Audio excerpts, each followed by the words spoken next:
Hello, today we're going to do some very basic Kumihimo braiding. It's an ancient Japanese technique. You'll need a disc. You can use a bought disc like this, or really you can make a cardboard disc with almost any number of slots in the edges.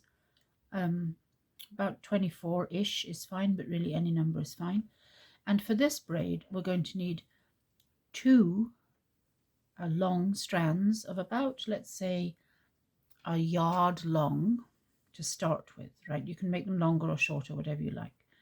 But you're going to need two strands of two different colors. So here I've got two green and two red. And we're going to fold them in half. Can't quite see that on the camera, but I'm folding them in half to find the midpoint right here. And you can use a basic, another piece of yarn if you want to, just to put it through and make a lark's head knot, just like this. It anchors the center and keeps it nice and still and gives you something to hold onto, just like that. Or I actually like to use one of these little gadgets so that I can attach it later to a zipper pull or something like that.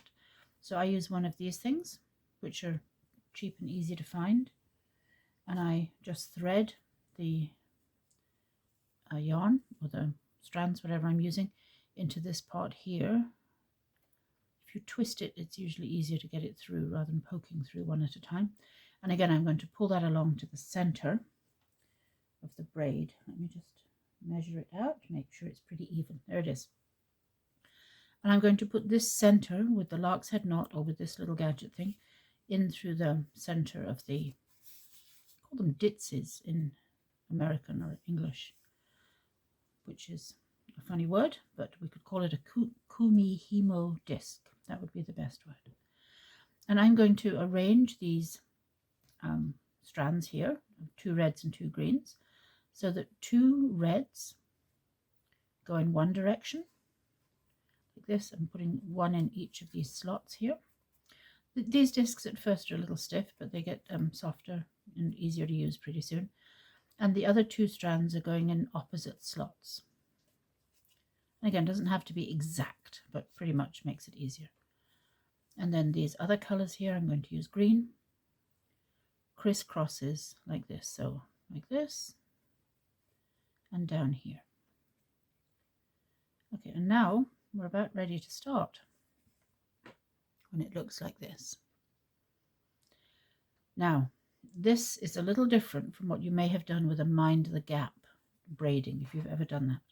So if you haven't done it, don't worry. If you have done it, just set your mind fresh for this. We're going to move, excuse me, these strands down and these across, and we're going to do it like this. I'm right-handed, so I'm going to move them with my right hand. I'll show you that first. I take the right strand, I pull it out and put it down, just straight down from here to there. And now I'm going to take the left strand, and it goes up, kind of doesn't exactly change places, but they just change partners maybe. Now I'm going to turn it around like this. Again, I'm right-handed, so my right hand is going to want to go first because that's how it is.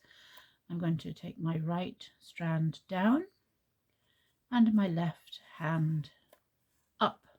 So I wind up again with two up top, two down below. And as you've noticed, I'm always turning it this way around. And it's going to be important to keep that same direction. I'm going to do it one more time with my right hand, and then maybe if you're a lefty, you'll have figured out how to do it with your left hand. It's exactly the same, turn in the same way. The strands change places in the same way. Now I'm back to green. I'm going down, and I'm coming up.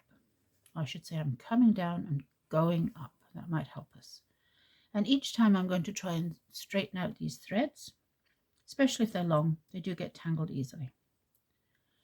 Right, now I'm going to give this a little tug underneath. Could be the lark's head knot, or it could be this little gadget thing. Now I'm going to try and do it with my left hand, but I'm still going to turn this disc in that direction. So here goes my left hand. I'm going to come down and go up. It's going to be easier for my left hand, I think, to go up first. I'm going up here,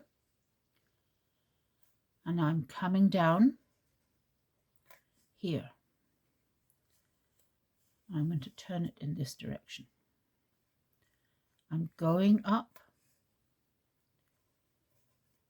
and coming down, and they're not crisscrossing, right? This is on this side, and it's going to wind up on this side. I'm going to turn it again with my left hand. I'm going up and I'm coming down, and then I'm going to straighten out these strands. You could do it every time, really. It's better than waiting for 3 or 4 times. When it gets shorter, it's easier. Okay, let's do that again with my left hand. I'm going to turn it this way round. I nearly forgot. And I'm looking at it carefully to see which I did last. If you can look carefully, maybe zoom in, you can see that this is on top. The green here is on top of the red, which means I've just moved that strand. That means I'm not going to do it again. I'm going to go to the next one so it has its turn. I'm going to go up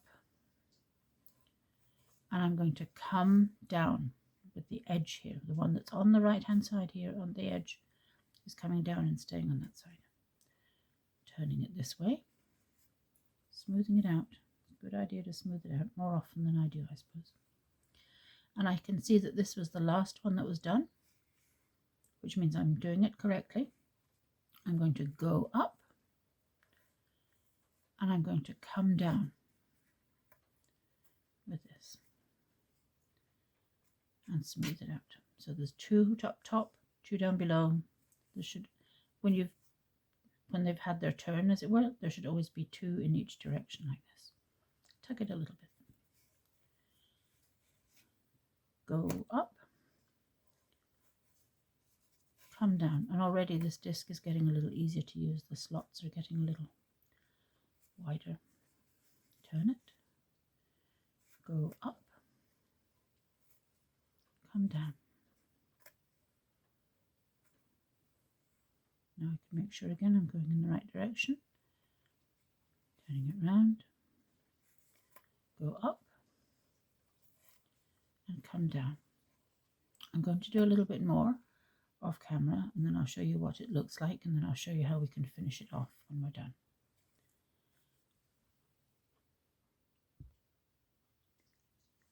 I've gone a little bit further here. I'm still trying to keep my strands separate, and this is what it looks like. A spiral like this. I'm going to go a little bit further on, and then I'll show you how to finish it off, and I'll show you some variations that you can make. So here I've gone a little further, and I'm at the end of what I want to do today. I'm not at the end of my strands, but I can just finish whenever I want to. Remember, just always the right comes down, the left goes up, and turn it this way round, counterclockwise. Right down, left up, come down, left up. With whichever hand you do it, they go in that direction, down and up. They don't crisscross, and you turn the disc in a counterclockwise direction. And that will give you this beautiful braid here. Now, to finish it off, and I'll show you some variations on a theme once I've taken this off. To finish it off, all you need to do is just pop it out here. Pop it out of the slots that you've been putting the strands in so carefully. And pull it out. There we go. We can set this aside for now. I'm just going to tie a knot right there. There's other ways to finish it off, but a knot works just fine. It's just a simple knot like this, but you'll want to make sure that knot comes down to the end of the braid so you're not losing any of the good work you've done. So I just pull it down with my fingers. I keep it loose, and I just pull it down, and I kind of aim so that the end of the braid, I can look here and see the braid is still braided there. I'm going to pull it down further, and that's just about the end of the braid, so I'm not losing any of the work that I did. I can still see and admire all of the work that I've done. Then I pull it nice and tight. I'm going to cut it off evenly so I have a nice little tassel at the end. There it is. So there's my Kumihimo braid. I'm going to put that onto a zipper pull on my backpack, or maybe a wallet or something like that. Let me show you a couple of variations, because you can use different colors, of course. You can arrange the colors differently. You can use different thicknesses of strands. You can use ribbons, yarn, some very fine yarn if you want to, but of course that takes a bit longer. Some rather thick will go faster and make a sort of a chunky cord. Let me show you some examples. The other thing to remember was that on what we did, it's called an 8-strand braid. We had 2 at the top, 2 at the bottom, 2 on the right, 2 on the left. So 2, 4, 6, 8, 8-strand braid. You can also make 16-strand braids or 12-strand braids. You can play with those ideas if you want to, just as long as you have them in pairs and you always come down and go up and don't crisscross. That is a much more complicated version if you choose to do that. So here's a very thick version that I did with some thick cording. And here is just about my thinnest version. I think I did this with some embroidery floss. And I also substituted in another color there, as you can see, for one of the strands. Here's another 8-strand braid and another one. So different colors make it look different. You can just play around with those. Then these here are 16-strand braids, and you just double the numbers. You can just play around with the colors and with substituting them and just have fun with all of that. But thank you for watching, and I hope you will enjoy making your first 8-strand Kumihimo braid.